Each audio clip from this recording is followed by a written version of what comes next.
وافدہ صاحب پھر وہ ہو چکا جو کہ ہونا تھا، اور آج آپ سینٹ میں سارا دن موجود بھی تھے، آپ نے تو بہت پہلے کہہ دیا تھا کہ یہ سب کچھ ہوگا.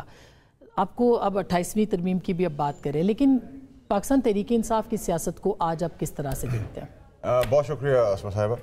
دیکھیں آج تحریک انصاف نے پاکستانی قوم کے آگے بالکل ایکسپوز ہو گئی ہے، برہنہ جسے کہتے ہیں، معذرت یہ لفظ یوز کرنے میں، اور عمران خان صاحب کی چھرا گھونپنے میں کوئی دو رائے اب نہیں ہونی چاہیے. یونینیمس یہ پہلی امینڈمنٹ یونینیمس پاس ہوئی، اس میں سے اپوزیشن، اتحادی، انڈیپینڈنٹ یہ سب نہیں ہے. انڈرسٹینڈنگ ہے وہ باہر چلے گئے. بھائی آپ کے پاس 20 ووٹ تھے، 25 تھے، 2 تھے، 4 تھے، آپ رجسٹر کراتے. ہم نہیں مانتے. نمبر 1 59 ٹائمز چیئرمین سینٹ نے ایک کلاس پڑھی ہے، کال ان کیا ہے، کوئی جواب نہیں.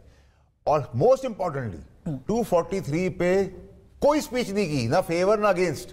تو پھر ڈرامے بازی سوشل میڈیا پہ کیا کر رہے تھے؟ یہ دھونس دبدبے بدماشی والی باتیں کیوں کر رہے تھے؟ ٹھیک ہے، منافق کا بھی ریکارڈ توڑ دیا انہوں نے. اور چھرا گھونپنے میں تو ڈے 1 سے کہہ رہا تھا سب چھرا گھونپ. یعنی آپ کہہ رہے 243 جو کہ افواج پاکستان سے متعلق تھی شیخ، سوشل میڈیا میں تو کیمپین کر رہے ہیں. ہاں، اس میں کوئی تقریر بھی نہیں ہوئی، کیونکہ ہم نے مائنیوٹلی دیکھا ہے. اعتراض تو خیر سوشل میڈیا پہ تو آ رہا تھا، لیکن جدھر آپ کے پاس فورم ہے آپ نے اس کو یونینیمس پاس کیا. اگر آپ کو سمجھ آتی ہے کہ پاکستان کی بقا اسی میں تھی اور اس کے اندر بہتر کلوزز ہیں، تو آپ پبلکلی آگے کہتے ہیں کہ یہ ہم ایکسیپٹ کرتے ہیں اور یہ ہم ریجیکٹ کرتے ہیں. بائیکاٹ کیا ہے نا. بائیکاٹ کسے کہتی ہیں بہن؟ بائیکاٹ کے اندر آپ رجسٹر کراتے ہیں نا اپنے آپ کو. لیکن انہوں لیجیٹمیٹ کرتے، اگر وہ اس کو کرتے، وہ تو کہہ رہے ہیں یہ لیجیٹمیٹ ہے ہی نہیں. بھائی رجسٹر یہ تو کراتے کہ ہم اس کو نہیں مانتے، ٹھیک ہے نا. اور مددگار جی کی ہے جس کو ہم اپریشیٹ کرتے ہیں، وہ بھی پی ٹی آئی کی طرف سے آئی ہے. تو یہ ہر بار پی ٹی آئی سسٹم کا حصہ ہوتی ہے، یہی زمانتی ہے، یہی میں پیٹ رہا ہوں بہت عرصے سے. اور جو مولا جٹ کی سیاست کر رہے ہیں، پھنے خانے کی جو باتیں کر رہے ہیں، مجھے تو وہ بھی آگے ہوتا ہوا نظر نہیں آ رہا. کیونکہ اگر وہ ہوگا تو قانون حرکت میں آئے گا، پھینٹا لگے گا، گورنر راج لگ سکتا ہے، خیبر پختونخوا، اور کا میرے گھر پہ تو لگے گا نہیں نا بہن. ٹھیک ہے، نمبر 1 ٹھیک ہے، بین بھی ہو سکتی ہے، گورنر راج بھی رکھ سکتا ہے، اور بہت ساری چیزیں. تو مجھے نہیں لگتا وہ سب کچھ ہونے جا رہا ہے. اور اگر ہوتا ہے تو جی 100 بسم اللہ آئیں، پھر آپ خود پتہ چل جائے گا. آپ کہہ رہے ہیں کہ ہونے جا رہا ہے، مگر مجھے نہیں لگتا کہ ہونے جا رہا ہے. تو کیا سمجھیں اس بات کو؟ کیونکہ آپ نے تو اب تک جو کہا ہے وہ ہوا ہے، آپ ہی کو ہم سمجھتے ہیں کہ پی ٹی آئی کلیم کر رہی ہے کہ وہ مولا جٹ کی سیاست کے چڑھائی، بدماشی، دبدبہ، بندوقیں، ایکوپمنٹس لے کے آئے گی. میں نہیں سمجھتا. ٹھیک ہے جی، پہلی بات تو کہ وہ نہیں آئے گی، آپ یہ کہہ رہے ہیں وہ نہیں آئے گی. ٹھیک ہے، میرا اپنا انالیسس یہ ہے. اور میں سمجھتا ہوں مثبت سیاستی کے پی کے بندے کو کرنی چاہیے. گراس روٹ سے آدمی اٹھا ہے، ایک اچھا پریسیڈنٹ ہے. تو ایسا نہ ہو کہ لوگ روایتی لوگ ہی بہتر ہوتے ہیں، ان کو کام کرنا نہیں آتا، تو وہ امیچور نہ کرے. اور عمران خان صاحب کے لیے مثبت کاموں سے رستہ بنائے بات چیت کے لیے. ٹھیک ہے، لیکن ابھی تک جو روایت نظر آ رہی ہے پچھلے 2.5-3 سال سے جو میں بول رہا ہوں، اور آج اس کو انڈورس کر دیا کہ منافقوں کے بھی باپ ہے. ٹھیک ہے، دیکھیں آپ مجھے بتائیں 59 ٹائم فواد صاحب 59 ٹائم سے میں نے پوچھا ہے، 3 دفعہ میں نکاح ہو جاتا ہے، اب تو 1 دفعہ میں وہ بھی ہو جاتا ہے. ٹھیک ہے، 3 دفعہ میں اگر وہ ہو سکتا ہے تو آپ 59 ٹائم پوچھ رہے ہیں، 59 ٹائم آپ نے نہیں کیا.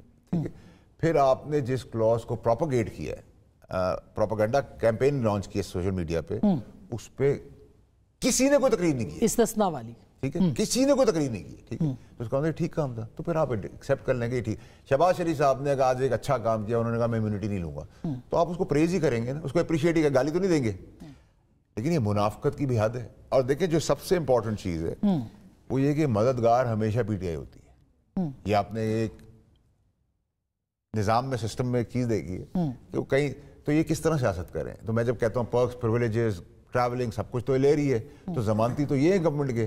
نہیں تو وزیر اعظم نے کیوں وڈرا کیا؟ صدر صاحب نے تو لے لی. اس کا مطلب یہ کہ عمران خان صاحب کو فائدہ نہ ہو جائے، اس لیے وزیر اعظم نے بھی وڈرا کر. دیکھیں اس کے 2-3 زاویے ہیں. میں سمجھتا ہوں پولیٹیکل زاویے کے اندر انہوں نے ایک میچور پالیٹکس اور ایک میچور چیز کی، آپ اس کو اپریشیٹ کر سکتے ہیں. زاویے ہمارے پاس بہت سارے ہیں، لیکن وجہ عمران خان صاحب بنے. دیکھیں اللہ مجھے معاف کرے بڑے بول سے، لیکن دیکھیں انسان سے کیا ڈرے گا. ٹھیک ہے، یہ تو اس کی رضا ہوگی کسی چیز کے اندر، تو اس کے بغیر تو کوئی کام ہو نہیں سکتا. ٹھیک ہے، تو وہ مین پرپوز گاڈ ڈسپوز، اللہ نے کیا سوچا یہ تو ہمیں بھی آج بھی نہیں پتا. ٹھیک ہے، تو ہم جو پرپوز کر سکتے ہیں وہ ہم کر رہے ہیں. اچھا، میں ایک سوال اور آپ سے کروں پھر میں آگے بڑھتی ہوں. آپ نے کہا کہ جو ہونا تھا یہ ہو گیا اور یہ طے تھا، مگر یہی کچھ تو پچھلے سسٹم میں بھی طے تھا.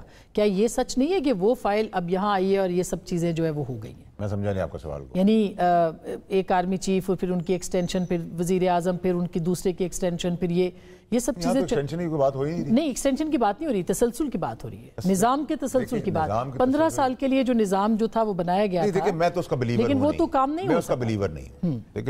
لیکن آپ گواہ ضرور ہیں. ٹھیک ہے، میں جی گواہ ضرور، لیکن وہ میں نے دیکھا ہے نا، میں نے آپ کو اسی لیے کہا کہ مین پروپوزز گاڈ ڈسپوزز. ہم 20 سال کے لیے آئے تھے ایس تحریک انصاف، کچھ نہیں پتا چلا. تو میں اس کی پروبیبلٹی کے اوپر تو کوئی بات ہی نہیں کر سکتا. اگلے 20 منٹ میں کیا ہونا ہے میں اس کی نہیں بات کری، میں پچھلے کی بات کری ہوں. وہ 20 سال کے لیے آئے تھے، یہ آپ کہہ رہے ہیں. میں کہہ رہا ہوں اس کو ایکسپیرینس کو مد نظر رکھتے ہوئے آپ اگلے 20 منٹ کی پریڈکشن نہیں کر سکتے. پاکستان جیسے ملک کے اندر اتنی انپریڈکٹیبل یہاں چیزیں ہیں.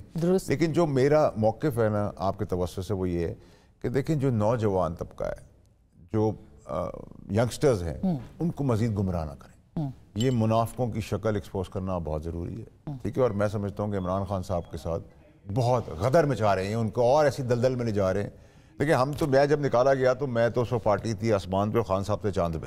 ٹھیک ہے، اور آپ کے شو پہ میں نے کہا تھا اللہ فیصلہ کرے گا عرش پہ کون آتا ہے، فرش سے اوپر کون جاتا ہے. ٹھیک ہے، تو میں تو آج بھی، لیکن آپ اس آدمی کے ساتھ اتنا ظلم بربریت نہ کریں کہ اس کے جو 0.1% راستہ ہے قانونی طور پہ. مگر یہ تو ان کی خواہشات کے مطابق ہوا ہے. ان کی خواہشات کے مطابق نہیں ہو رہا نا. دیکھیں ان کی خواہشات کے مطابق ہوتا تو فیصلہ کچھ اور ہوتا، رزلٹ کچھ اور آتا. دیکھیں استعفیٰ دے دیا. میں ابڑو صاحب کی بڑی عزت کرتا ہوں کہ انہوں نے ایک اچھے موقف کے اوپر کھڑے ہوئے ہیں وہ، لیکن استعفیٰ تو آٹومیٹکلی سیٹ لے لینی تھی تحریک انصاف نے. پارٹی کی سیٹ تھی. جب مجھے سیٹ مل گئی، میری سیٹ کسی کا باپ نہیں لے سکتا تھا، لیکن میں نے سپریم کورٹ میں جا کے والنٹری واپس کی کہ میں نہیں رہتا یہ. تو اللہ کی مہربانی تھی، مجھے واپس سیٹ مل گئی. وہ دینے والی ذات اللہ کی ہے. میں یہ کہہ رہا ہوں دیکھیں بہن آپ کھلی بات کریں، یا کالے کو کالا کے اور سفید کو سفید کے. تو آپ کہہ رہے ہیں آج یہ ڈرامہ جو پی ٹی آئی نے جو ہے ڈرامہ کیا نا، ٹھیک مدد بھی پی ٹی آئی 59 ٹائمز بھی نہیں اپیئر ہوئی اور کلین چٹ دیا. آپ میں کیبنٹ کے اندر، پوری کیبنٹ کے اندر جس جگہ پہ مجھے فہد صاحب لکھنا ہوتا تھا نا، میں ادھر رجسٹر کراتا تھا کہ میں اس چیز کے آپ کے ساتھ نہیں. 190 ملین کے اوپر میں نے کہا تھا میں اس کے ساتھ نہیں، آپ کو جیل ہو جائے گی. کابینہ میں کہا تھا نا. تو میرا ساری زندگی میڈیا نے بھی القاعدہ میں رکھا ہوا ہے، میں مجھے ہی پتا ہے اس یہ ریکارڈ کا حصہ ہے. تو آپ ریکارڈ کی درستگی کرنے کے لیے یہ کرتے ہیں. آپ نے نہیں کیا. کیوں نہیں کیا؟ کیونکہ آپ کی انڈرسٹینڈنگ تھی. تو آپ بے ایمان جھوٹ کس کے ساتھ؟ گورنمنٹ کے ہے نا سارے بھائی، گورنمنٹ کے ساتھ ہی کریں گے نا، اور کس کے ساتھ کریں گے؟ باقی تو